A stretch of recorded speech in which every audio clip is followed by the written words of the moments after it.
isang truck na pulis. Ayan, nasa dito. Wala pa ang Kastilang Lala. Okay, ngayon ang tanong, saan nagsimula ang corruption? Binanggit po dito ng ating leader kanina. Nagbuya na. Salamat sa mga prayer kanina. Grabe. No, may nag-prayer ng laki. Ay, grabe. Gusto ko sanang manalangin ng Cebuano, kaso masunod yun. Dito to sa EDSA Monumento. Binanggit po niya ang number 1 magnanakaw. Okay? Natandaan niyo po ba yung nagbanggit kanina ng number 1 magnanakaw kung sino? Ano po ba ang kanyang unang-unang nanakawin sana pero hindi niya naman nakuha? Trono ng Diyos. Yan ang unang nangyanakawin si Satanas. Lucifer, ang pangalan niyo po ay Helil. Original, son of the morning, day star. Subalit siya po'y nabigo. Siya po'y in-outcast sa langit. At yung kanyang ugali ng pagiging magnanakaw, dinala niya po sa lupa. Maraming napunta sa Pilipinas. Alam niyo ha, nakakalungkot sa mga magnanakaw po natin. Mayayaman, nagnanakaw. Ang daming mahihirap sa atin, hindi tayo nagnanakaw, di po ba? Eh, sinong likas na mayaman? Tayong hindi nagnanakaw. Eh, sila mayaman, di naman nagugutom, nagnanakaw sila. Nakita niyo po kung bakit, maintindihan niyo po yan kung bakit ganun. Sasabihin ko po sa inyo ang tunay na kwento ng buhay. Alam niyo po ang paniniwala sa evolution theory bumagsak na. Dahil na-discover na po ng mga scientists ang DNA.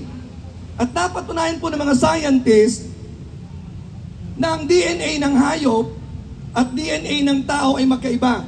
Hanapin niyo po sa internet si Greg Braden.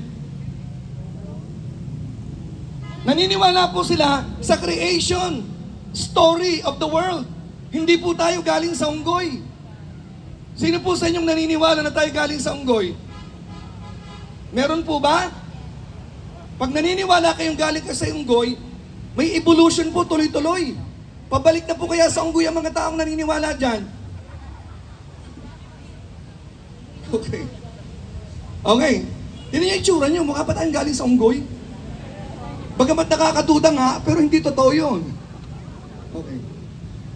Ang sabi ng Panginoon, kaya ba't kay Adan, lalo na po kay Adan, huwag niyong kakainin ng prutas na ito.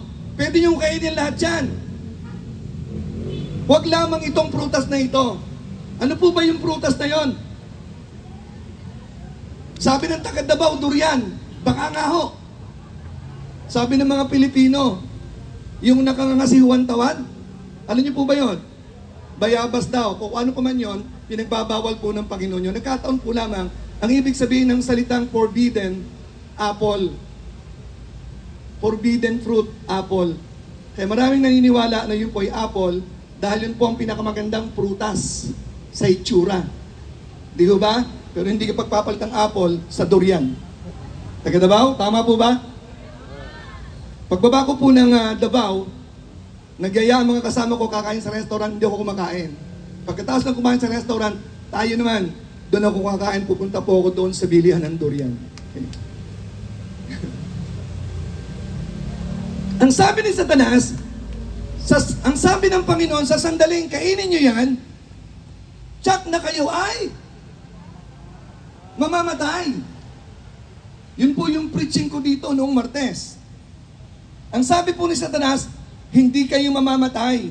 Yan po yung dahilan kung bakit maraming gumagawa ng masama. Okay? Dahil pinaniniwala sila ni Satanas na kahit gumawa ka ng masama, walang consequence. No, you will not die. There is no consequence of committing sin. It's just okay. Okay, I will go to my point. Ang sabi pa po niya, kapag kinain nyo yan, gaganda lalo ang buhay nyo. You will be like as God. Okay, I will go to my point. Kinain o hindi? Lumabag o hindi? They disobeyed God. Adam and Eve disobeyed God. Ano po ang nangyari? Gumanda ba buhay nila? Hindi ho. Walang lalabag sa Diyos, nagaganda ang buhay. Ang mga magnanakaw, temporarily, tandaan niyo po yan, maaaring sila po'y makascape sa kanilang mga pinagagagawa. They own the court maybe. They own the investigation committee maybe. but they do not own heaven. Justice is rolling on. It will be implemented by God. Kung hindi nila gagawin yan, God will do that. Amen? Okay. Nung lumabas sila sa paraiso, bago pa sila lumabas, hinahanap sila ng Panginoon. Anong kanilang nakita sa kanilang sarili? Sila ay nakita nilang sila ay hubad. Tanong ko po sa inyo, bakit nila nakitang hubad ang kanilang sarili? Meron po bang dumaang nakadamit? Wala naman nagdadamit, di ba? Anong ibig sabihin na nakita nila ang kanilang kahubaran? Nakita nila ang kanilang kadustaan. Nakita nila ang kanilang emptiness. Kasi tinanggal nila ang Diyos sa kanilang buhay. Ang sabi sa Biblia, at that time you were without Christ, aliens from the Commonwealth of Israel, strangers from the covenant of promise, having no hope and without God in the world. Okay, ano man po ang tawag natin sa Diyos? May iisang Diyos. Ang taong walang Diyos, walang pag-asa. Hinubad ni Eva at Adan ang Diyos sa kanilang buhay. Nawalan sila ng value. O eto, maintindihan niya kung bakit ang dami magnanakaw. Para hindi rin po tayo magnanakaw kung tayo na pumuupo doon kung sakasakali man. Para hindi po tayo magnanakaw kung tayo barangay captain, tayo magiging mayor. Eto na po yung problema. Nawala ng value, nawala ng dangal, nawala ng meaning ang life. Lumabas sila sa paraiso, empty. They became empty. Okay? Ngayon, kaya ganito ang lipunan natin, dahil ang tao simula nung time na yon, naghahanap ng value and meaning sa sanglibutan. Sa pera. Kaya ang tao ay nagkukumahog sa pera, dahil pag may pera ka, may value. Nakuha nyo? Pag walang pera, walang value. Mahirap lang kasi kami. Hindi kami karapat-dapat dyan. At dito sa lipunan, whether you like it or not, ang tinitingala dito may pera. Pag wala kang pera, huwag kang magsalita ng success, huwag kang pumorma-porma dyan, wala kang pera, you're down. Yan po yung kalakaran eh. Kaya po ang mga magnanakaw, lalo magnanakaw, para magkaroon lalo ng value. Okay? So yun pong dahilan kung bakit mabenta ang mga damit na may signature, dahil pag mahal ang damit mo, may value ka. Magkano po yung Lacoste? 5,000 na ata ngayon. Alam niyo ba kung anong binibili sa Lacoste? Yun yung buhaya. Tanggalin mo ang buhaya, ibenta mong 2,000 yung Lacoste na yan kung may bibili. Wala. Pexman. Mamatay pa man si Batman.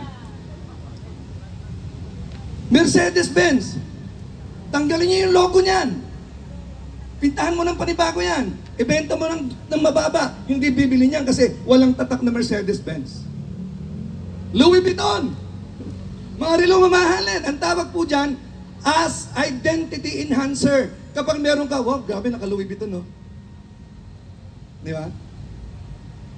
Nung pumunta po ako ng Hong Kong one time, tumingin po ako ng Louis Vuitton. Uy, 50,000 sapatos lang, 50,000. Pagpunta ko po doon, uy, 120,000 sapatos lang. Ano pong meron sa Louis Vuitton? Nakadadagdag ng value, meaning sa life. Pare, ang ganda ng bahay nyo. Siyempre, ang iba nagpapa-house blessing. Alam nyo kung bakit? Para ipakita sa mga, mare, pare, ang ganda ng bahay ko. Oh. Di ba? Special edition kotse, lahat po yan ang tawag.